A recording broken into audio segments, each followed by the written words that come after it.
Okay, this is about partial fractions. So, first of all, let's recall a couple of things. If I have an antiderivative that looks like this, it just turns into this. You've probably seen this, of course, in the case where a is 0 and you just have 1 over x and it turns into natural log absolute value of x. Of course, if you know that, then you can get this by using a simple substitution, just substituting for x minus a. Then we also have this one. This is on the list of things to memorize, so let's just assume that we know this. So what we're going to talk about today is how to integrate things that look like, well, maybe I'll just point to this. It's like a polynomial divided by another polynomial. And these two things that I just pointed to are going to be our basic building blocks for how to do this. So let me start slowly here. So we should remember how to find a common denominator. So let's say I have these two things and I want to find a common denominator. Okay, let's go. So I want to multiply the top and bottom of this one by x minus 2.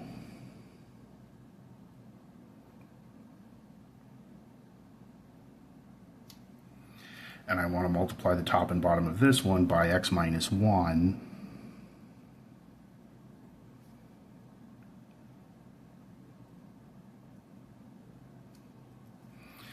And okay, I don't want to make this take forever, so now that I have a common denominator, I'm just going to add going across the top, and I'm going to do a few things at once. Let me collect all my x's. On this top I would have a 2x, on this one I would have a 3x, so I'm going to write 5x. Here I would have a minus 4, and here I would have a minus 3, so that's a minus 7 over, and now I'll multiply the bottom out, so x squared minus 3x plus 2. Great. Okay, now that we've done that, let's find the antiderivative of this function. And it's no coincidence, I did this on purpose, that this just happens to be the answer from what we just got. So let me tell you how this works. If I didn't know this stuff from before, I would, well, okay, I'm lying here because I know how to do partial fractions, but before we learn partial fractions, this is hard. But let's just use what we know. I happen to know, because of what we just did, that this is the same as this. And actually, you know, in the way we learn math is the first thing we learn how to do with these types of things is find a common denominator. We're not used to going in the other direction, but for integration, sometimes it's to our advantage to go in the other direction. So let me write this way without a common denominator.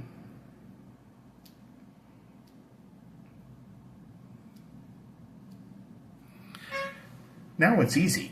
I just use this. So this first thing, I've got my 2 on top. That's just a constant, so that can carry right through. And I'm going to have natural log absolute value x minus 1. This one, I've got my 3 on top, so that just carries right through. I've got natural log absolute value x minus 2. So it's really easy, assuming that I know how to turn this into this. And most of what we're about to learn today is how to turn this into this if you didn't already know that they were the same. In the example I just did, we had the advantage of being asked this question ahead of time, so we knew these two things were the same. All right. So here's a similar example. But we're just, we're not given any extra information. We just have this. So here's what we're going to do. I'm going to factor the bottom.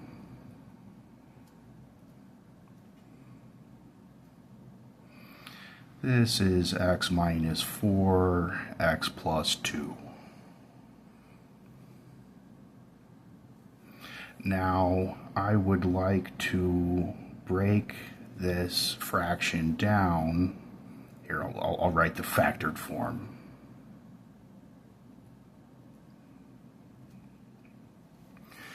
I suspect that I'm going to be able to write this as a function that looks like there's going to be one with x minus 4 on the bottom, and then another one with x plus 2 on the bottom. And I don't know what's going to go on the top. I'm going to call this A and B. I'm just going to hope that I can figure out numbers to put in for A and B to make this true.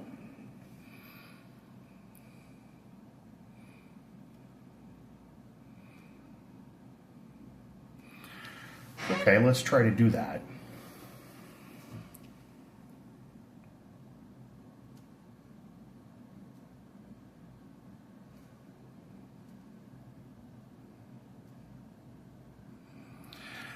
I am going to clear all the denominators on this equation. So I'm going to multiply by everything that I see in one of the bottoms. So I'm going to multiply both sides by x minus 4 and x plus 2. On the left-hand side, that just cancels the whole bottom, and I get x plus 5. On the right-hand side, I have to be a little bit careful, because if I'm going to multiply this through, I have to distribute. So it's like this thing separately goes here and also here. And things are going to cancel, but they're going to cancel in different places. Let me tell you, a really common mistake is to just say, well, this x minus 4 cancels this x minus 4, and this x plus 2 cancels this x plus 2, so I just get a plus b. That's not the right answer. When I take this whole thing and put it here, the x minus 4 cancels, and I get a x plus 2. When I take this and put it here, the x plus 2 cancels, and I get b x minus 4.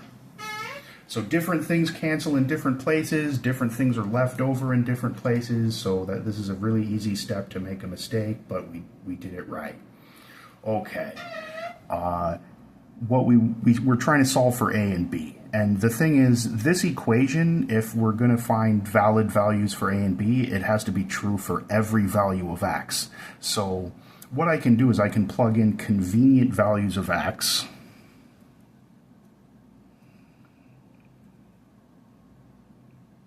I could plug in just any old value of x, but convenience is nice.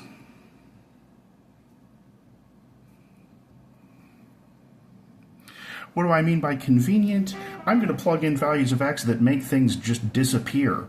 For example, if I want to make this disappear, I'm going to plug in x equals negative 2.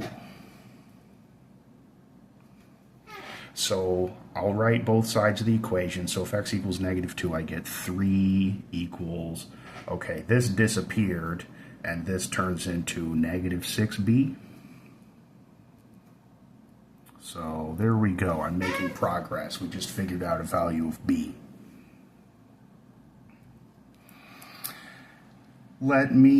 So my first value of x was motivated by making this disappear. My next value of x is going to be motivated by making this disappear. So I'm going to choose x equals 4. Okay, what do I get? 9 equals, so 6a, and then this is gone. So a is 9 over 6, so I'll write 3/2. All right, we just figured out a and b, so let's go back to what we were doing. I was trying to integrate this thing. We took it and we said that it's a over this plus b over this, and then we did a little bit of work to find a and b. So what I can do is take this integral and say that's the thing inside is the same as a over x minus 4, so that's 3/2 over x minus 4. Pardon me for writing a fraction on top of another fraction. I don't really like the way that looks, but it's going to be fine. Okay, so that's a over x minus 4, and then b over x plus 2. So negative 1/2 over x plus 2.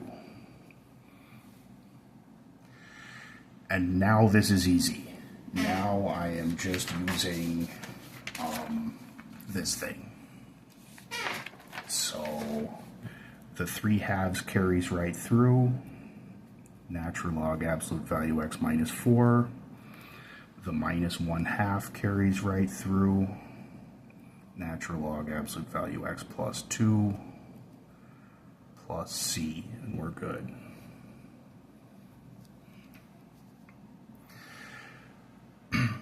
Okay, and that is basic partial fractions.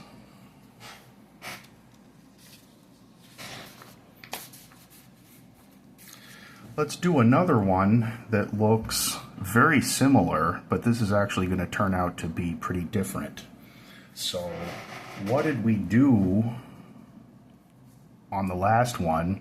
The first thing we did was try to factor the bottom. And let me emphasize this time, try.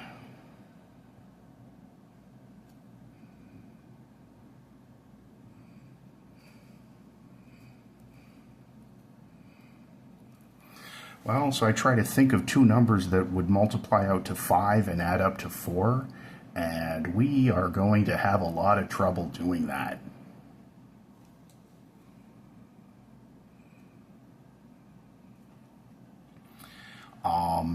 We should really try to factor it. So the old method where I try to find nice numbers that multiply out to 5 and add up to 4, that doesn't always work.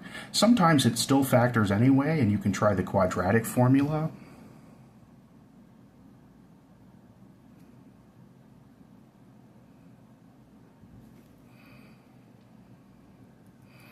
So, yeah.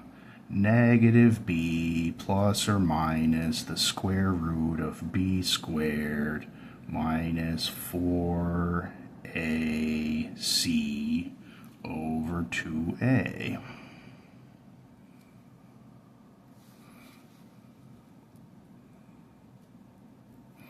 The thing under the square root is 16 minus 20. And right there I'm going to stop. When I say factor, we're looking for real numbers here. As soon as I see the square root of a negative, this polynomial does not factor over the real numbers.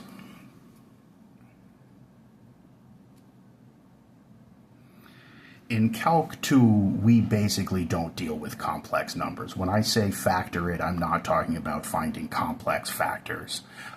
So we're going to declare that this just doesn't factor over the reals, but that's, as far as we're concerned right now, that just means it doesn't factor at all.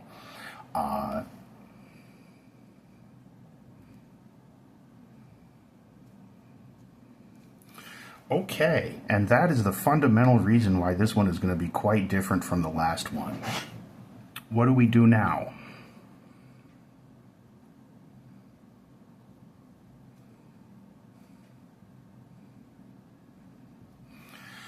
We're going to complete the square on the bottom.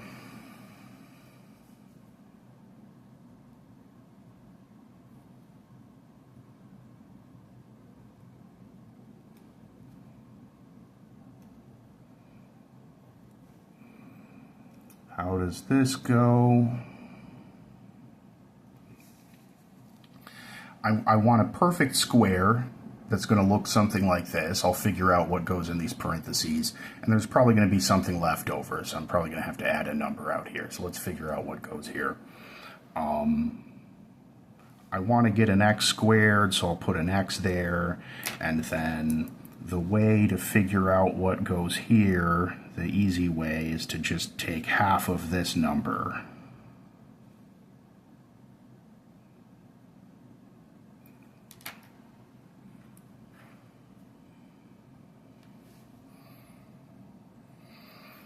Okay, but then this isn't quite right, because let's check the 5.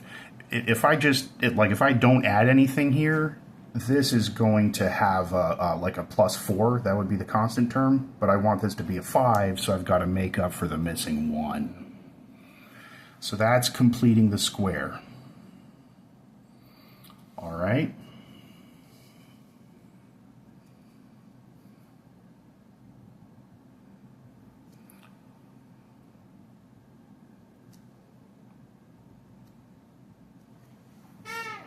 So I'm like that.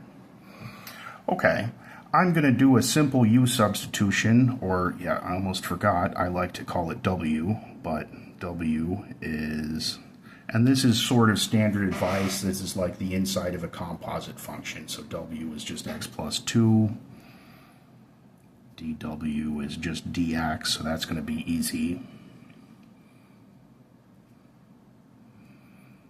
Of course, the bottom is now just w squared plus 1. Dx is the same as dw.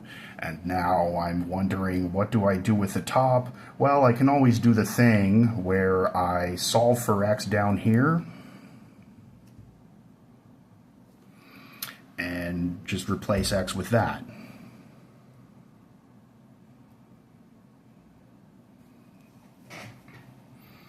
Okay, so there I am. Let me just clean that up a little bit. I'm just going to distribute the top out. So I've got a 2w, and then I would have a minus 4 plus 3, so minus 1.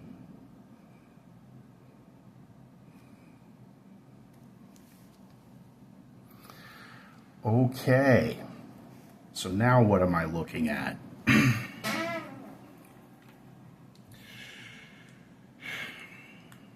I can break up the top of a fraction. I cannot break up the bottom of a fraction. So I am allowed to write, say I can carry this down here. Here's what I mean by breaking up the top of a fraction. I notice that I have addition and subtraction on the top, and so I can just put this over the bottom and then this over the bottom. Oops.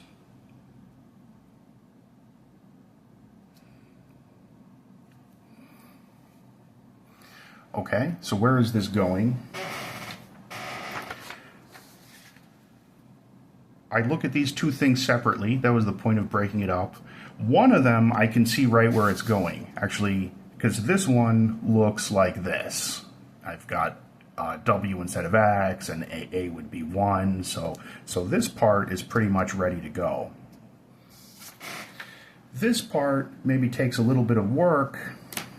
Okay, so we talked about this part, and this is basically ready to go. This part maybe takes a little bit of work, but let me tell you how this is going to go. I'm going to do another substitution, like maybe I'll use the letter, I'll use the letter Z.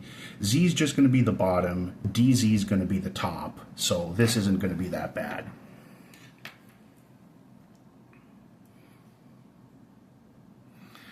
So since this one is ready to go, let me just work on this one.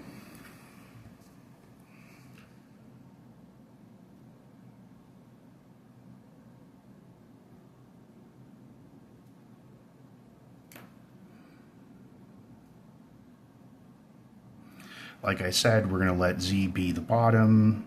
DZ is 2W So this just turns into dz over z. So we get natural log absolute value of z. And I'll write plus c when I write my final answer. I'll just leave it over here. Okay, so going back to what we were doing, or actually one thing. Let me put this in terms of w. Okay, now let me go back to what we were doing. We were doing this. All right, this is gonna go here. All right, what just happened? This turns into this.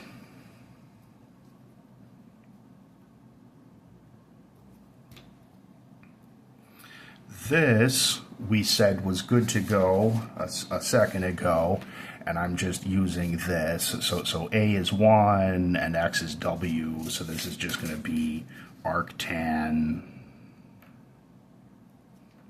W. And this is me putting my final answer together, so maybe now I'll start writing plus C. Okay, and we want to put our final answer in terms of x. So if we remember, it feels like forever ago, w was x plus 2. So this is natural log absolute value x plus 2 squared plus 1 minus arctan x plus 2 plus c.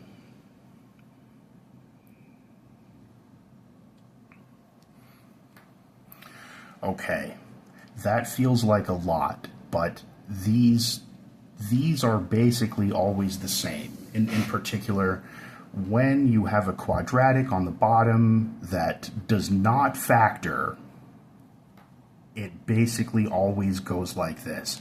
You complete the square, you're going to have something that looks like a perfect square in the bottom because you just completed the square.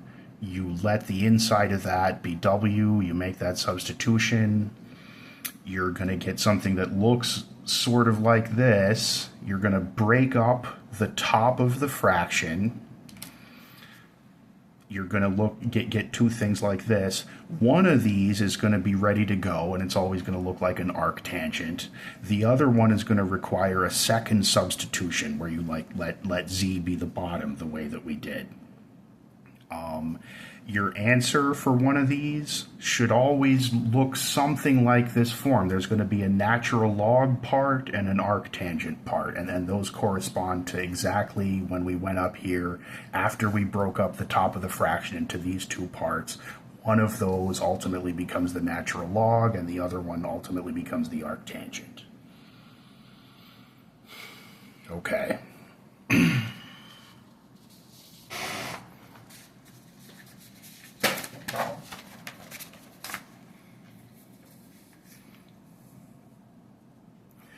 So we're building up to something like, even bigger, which is just generally, how do I integrate a fraction that looks like a polynomial divided by another polynomial? So in full generality, here's what we do.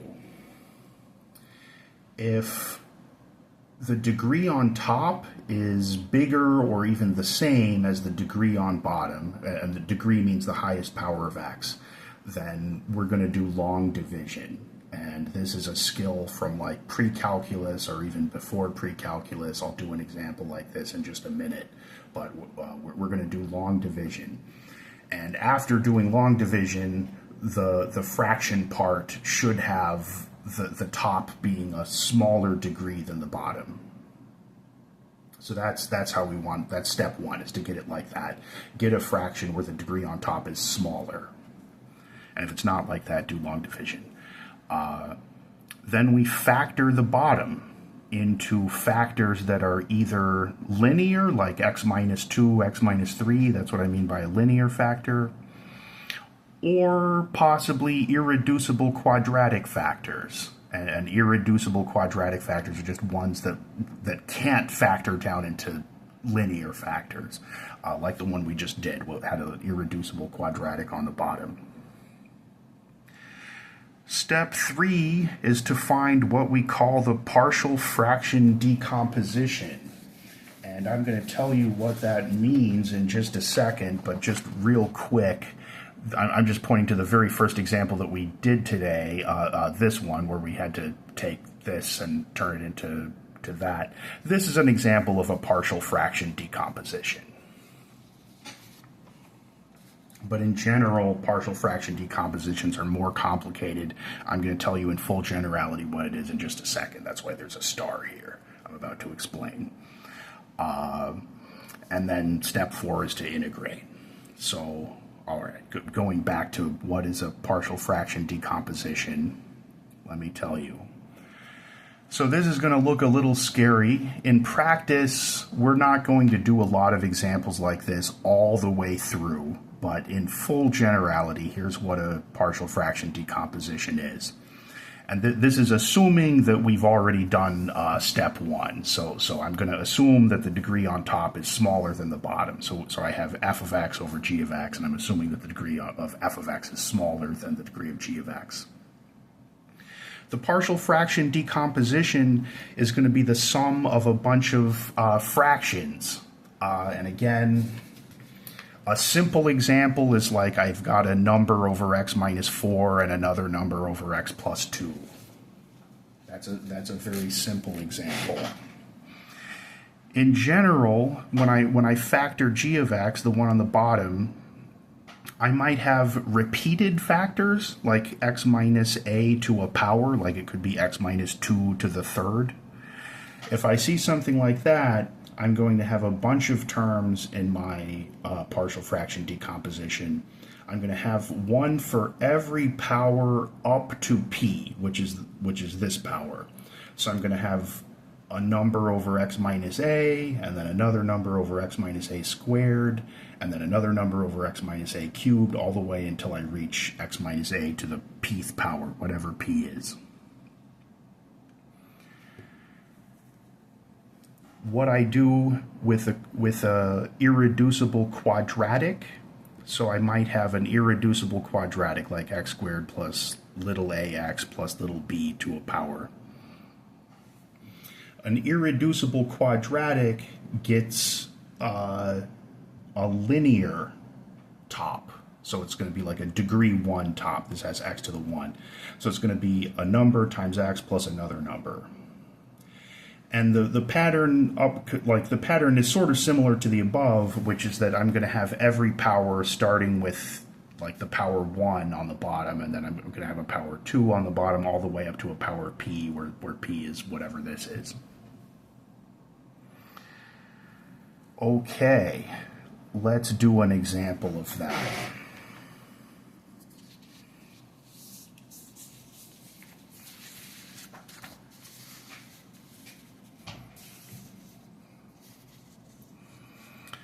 Let's say I want to find the partial fraction decomposition for this. And let's just take it as a given that these quadratics really are irreducible, so let's not try to factor them even more than they already are. Okay, well, I see a linear factor on the bottom, so I'm going to have something over x minus 1. And I'm just going to go down the alphabet, so I'll start with the letter A. And this is like a power of 1. So when I'm doing this, P is just 1, so I only have the first thing. So I'm done with that one. That one only had a power of 1. Let's move on to the next factor. This is a linear factor with a power of 3, so I'm going to have something over x plus 3, something over, I go every power up to 3, because that's this power. And then I'm just going to have numbers on top. So like I said, I'll go down the alphabet, B, C, D. Okay, and I'm going to run out of space. Let me start a new line.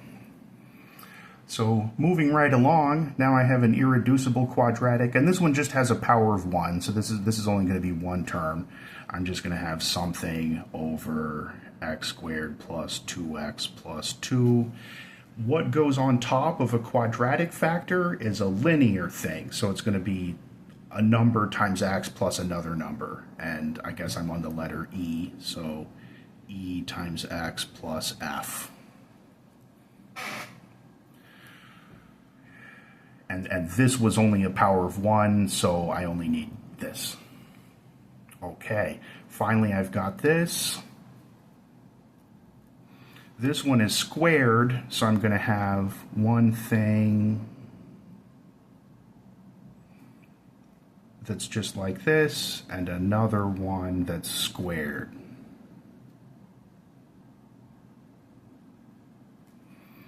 And again, what goes on top is a linear thing, so it's going to be something times x plus something else, and I guess I'm on the letter G. This is really testing my knowledge of the alphabet at this point. GHIJ.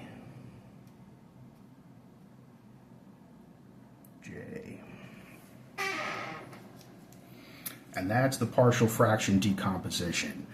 Let's be thankful that we don't have to do anything else. Like, if I really wanted to integrate this thing, I would have to solve for A, B, C, D, E, and that would be like a nightmare version of this example that we did, where we solved for A and B. But I mean, theoretically, it's possible to do. You theoretically, you do it the same way. You plug in some convenient values of x and solve for all of these numbers. But let's be thankful that we don't have to do that. All we had to do was find the partial fraction decomposition, and that's this.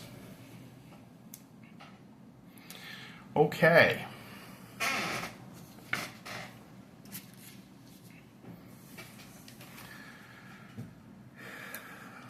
I regret to inform you that we are going to do this all the way. You should see at least one example that's like this. Well, okay, when we get to the end, I'm going to, we're going to be able to conveniently get out of doing some of the work, but we're essentially going to do this one all the way. So, what are our steps? Step one is to check if the degree on top is bigger or the same as the bottom, and if it is, then we have to do long division.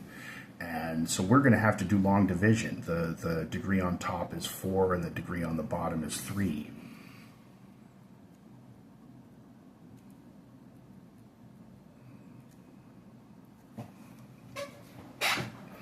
Okay.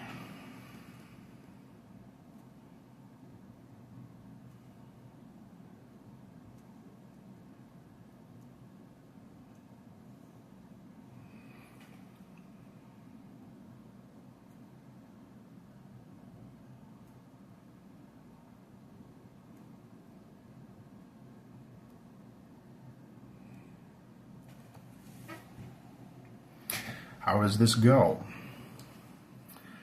I look here, and I ask myself, what would I have to multiply this by to get this? The answer is 3x. Every time I write something on the top, I'm going to multiply it all the way through and subtract it. So here I go. This times this is 3x to the 4th, of course. This times this is 3x cubed. This times this is minus 21x squared. This times this is minus 45x. And I subtract that from what's above. And this is a moment when parentheses are important, because this minus distributes to everything. Okay, let's carry that out. The first thing should always just go away, and indeed it does. 5x cubed minus 3x cubed is 2x cubed. Negative 15x squared plus 21x squared would be 6x squared. Negative 54x plus 45x would be negative 9x. And then the negative 29, nothing there to mess with that. Okay, now I repeat.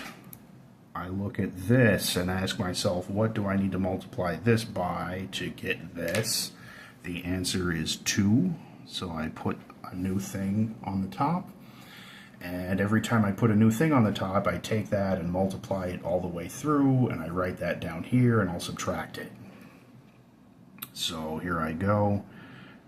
2 times x cubed is 2x cubed, and then 2x squared, and then minus 14x, and then minus 30.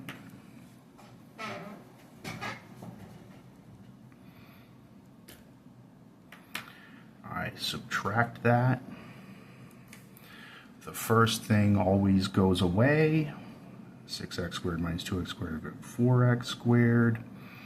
Then I've got negative 9 plus 14, so plus 5x, and negative 29 plus 30, so plus 1.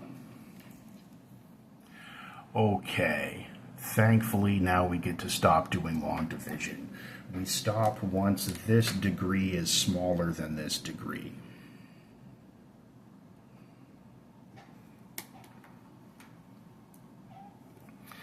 So the result is I've got this.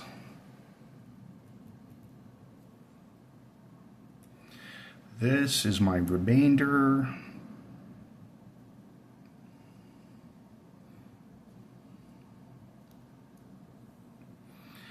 It's still divided by this.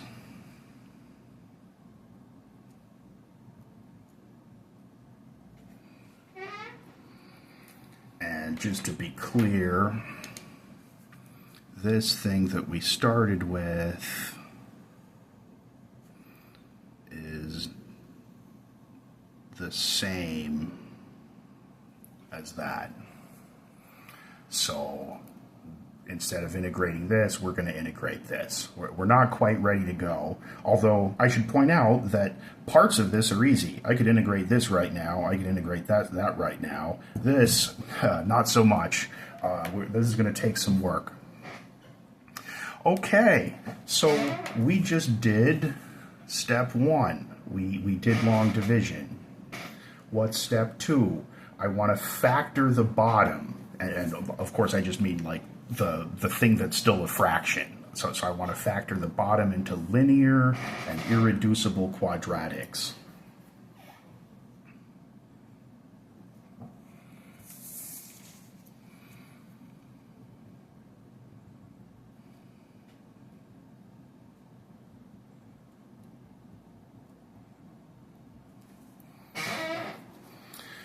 Okay, this is another ghost that's coming back to haunt us from pre-calc or maybe even before pre-calc. How do I factor general polynomials?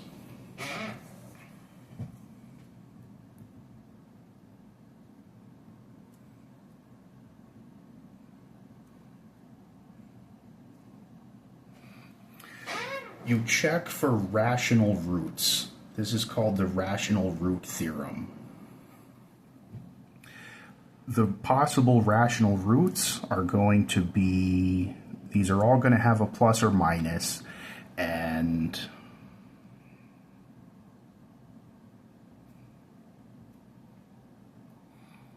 it's going to be the factors of 15 divided by the factors of the first coefficient. Luckily, this is a 1, so the only factor of 1 is 1, so that'll be easy. So, unfortunately, 15 has a few factors, so let's start with the easiest one. Of course, 1 is a factor of anything. So I could get plus or minus 1 over 1, plus or minus, okay, 3 is a factor of 15. So is 5, and so is 15 itself. Of course, dividing by 1 is silly. I just kind of wanted to use this formula. Okay, so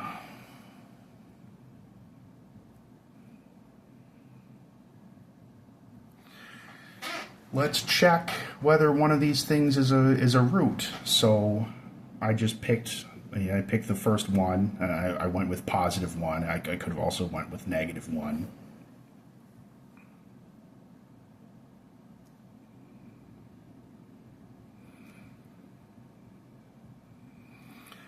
And we use what we call synthetic division.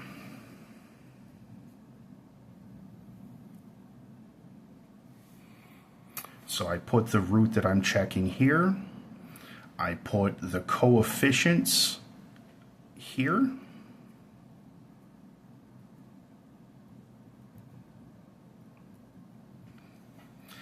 And remember how this goes. I carry this down.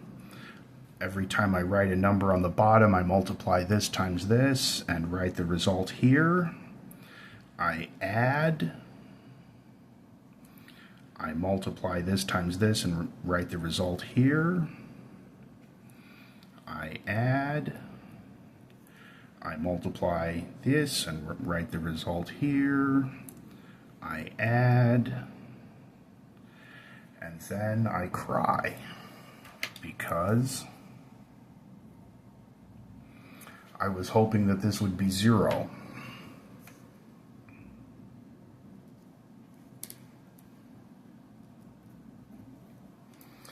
So what that means, we were just checking to see whether this is a root. And the fact that we didn't get 0 means it's not a root.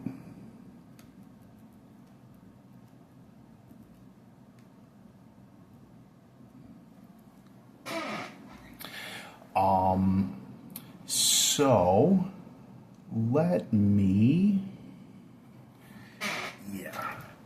so in general, we basically have to check these until we find a root. So let me try to save us some time, because I don't really want to check another one that doesn't work.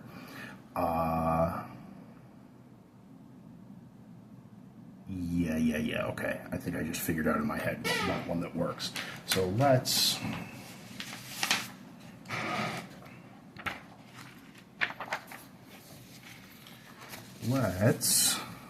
check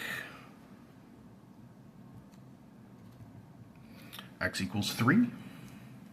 So I'll try to do this fast.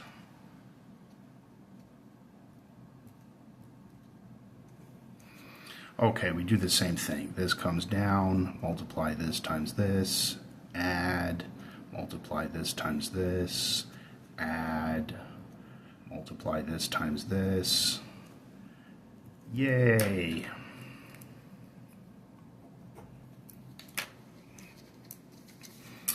Okay. What does that mean?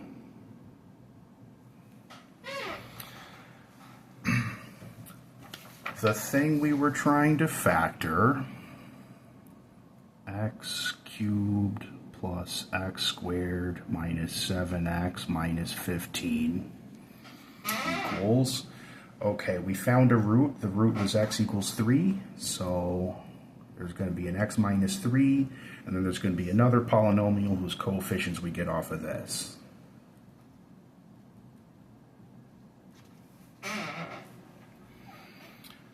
Okay.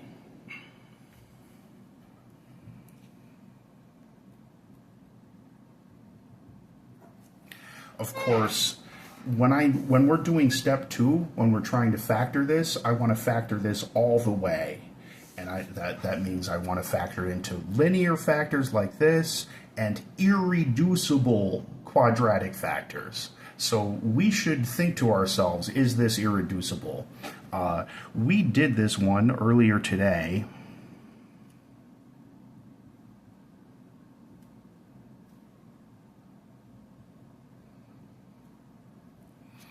We tried to factor it by finding two numbers that multiply out to 5 and add up to 4, and we had trouble, and then we tried the quadratic formula and found that it had complex roots. So this one is irreducible. I don't want to do that work again.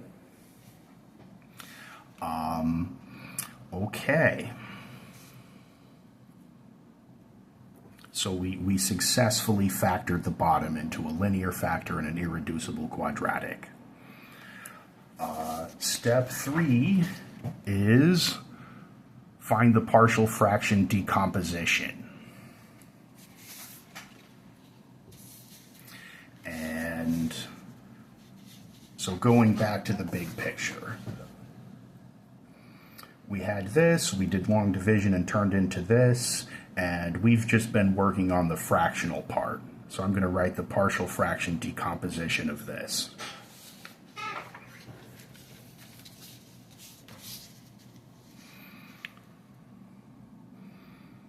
4x squared plus 5x plus 1 divided by x cubed plus x squared minus 7x minus 15. Oh, yeah. Sorry.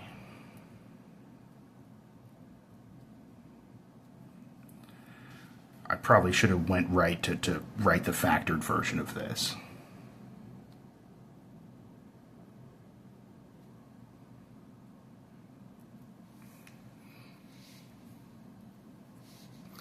Okay, we did a nightmare partial fraction decomposition, and this one is not that bad, because this just has a power of 1, and this one just has a power of 1. So I've got my linear factor. I'm just going to have something over x minus 3, and I'm not going to have an x minus 3 squared or cubed or any higher powers, because this is just a 1. So a linear factor just gets a single number on top, so I'm going to use the letter A. A quadratic factor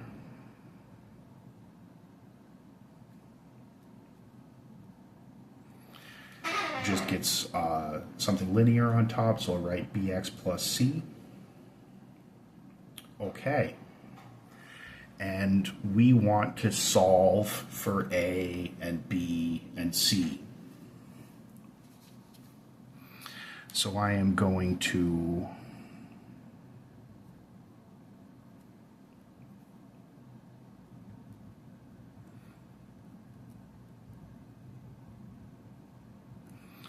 multiply both sides by something that's going to kill all the denominators. So when I do that, when I multiply this by this, the entire bottom just goes away, and I get 4x squared plus 5x plus 1 equals, okay, now we have to be careful. This, when I multiply it through here, this distributes. So when I multiply it by this part, the x minus 3 cancels, and I'm going to get a x squared plus 4x plus 5. When I multiply this through this, I'm going to get bx plus c x minus 3. Okay, and what do? We try to plug in convenient values of x. The convenient values of x are often motivated by making things disappear, so I see that I can let x be 3, and then this whole thing will disappear.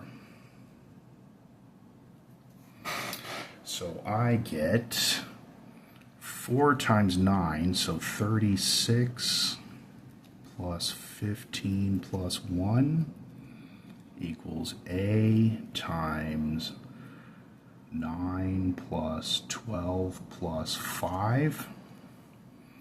So this is, oh my goodness, 52 equals 26a.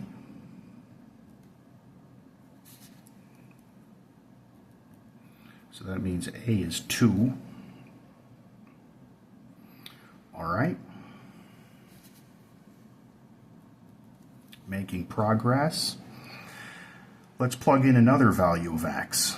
And, okay, I'm not going to be able to plug in a value of x that makes this just disappear. Like, there's no value of x that makes this 0 because this is an irreducible quadratic. One thing I can do is I can make the b part disappear just by plugging in x equals 0. So why don't we try that? If I plug in x equals 0, I get 1 equals 5a plus, and then this would just be c times negative 3. And actually, I already know that a is 2, so let me use that. So this is like 10 minus 3c. So 1 equals 10 minus 3c, so I'll solve for c. Negative 9 equals negative 3c, so c equals 3. Okay, still making progress. I just need to find b. and I'm out of ideas for convenient values of x. The thing is, you can plug in any value of x. It doesn't have to make anything disappear. Like you'll save yourself some time by trying to be smart about what values of x to plug in, but sometimes you just run out of ideas. We tried these. I'm not going to try one of those again. Let me try my next favorite number, which is just 1 because it's small. Okay, 4 plus 5 plus 1 is 10. This would be, yeah, weirdly, this is also the same thing, 10a plus b plus c times -2. Okay, and let's keep in mind, I already know that a is 2 and c is 3. So this is like,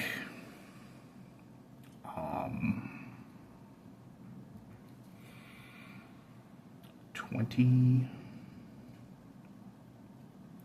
plus, yeah, c is 3, so this is like b plus 3 times -2. In other words, this is -2b, there's a -6 here, so plus 14. So 10 equals this, subtract the 14 over, -2b equals -4, so b equals 2. And we just found A and B and C. Okay, I swear we are almost done with this. Going back to what we were doing. And by the way, this is step 4. We just did step 3. We found the partial fraction decomposition and we solved for the constants. The constants are like A, B, and C, and we just found A, B, and C. So we are now on step 4, which is just to integrate everything. So, oh my goodness, where were we? Going back to the very beginning, we took this, we did long division, so let me start writing what we got. So we are going to integrate 3x plus 2 plus, and then instead of writing this, let me write what we just found, which is the result of step 3. Okay, where were we? I had an a over x minus 3, and we figured out that a was 2. So 2 over x minus 3. And then I had a bx plus c, and so b is 2, and c was 3.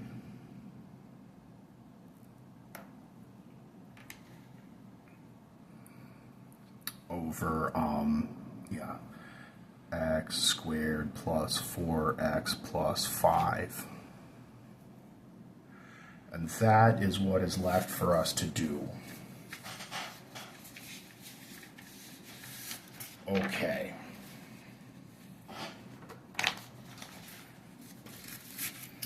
This is definitely not a normal video. Okay, I just grabbed a page from before, but I'll explain. We're going to integrate this thing. Here I go. Okay, easy. 3 halves x squared plus 2x. This is easy. This is 2 natural log absolute value x minus 3.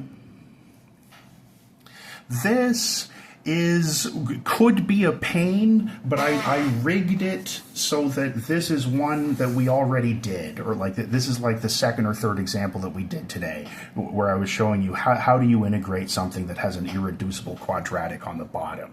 So let's not do all this work again. I'm just going to copy the answer that we got. If I had to do this one all the way, I would just have to do all this work again. I'd have to complete the square and do another substitution and all of that. But this is quite enough for one video. So let me just copy the answer from that.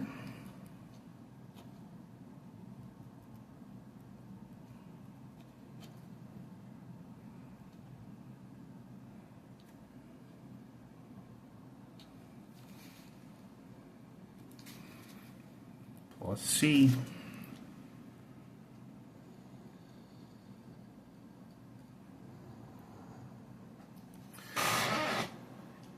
Clearly, I'm not going to make you do this anything nearly this involved, like from beginning to end on a quiz or a test. It just took me like probably half an hour to do the whole thing, and I didn't even really do the whole thing because I used my answer from before on this, so I didn't have to do that work again. So you should, in theory, you should know how to do every single one of these steps, but don't worry about having to do all of it in one single go. Like on a quiz or a test or anything where there's a time limit. But in theory, you should be able to do all of this. You should have all of these skills. You should know how to factor polynomials. You should know how to use the rational roots theorem. You should know how to do long division. These are skills that come up in partial fractions.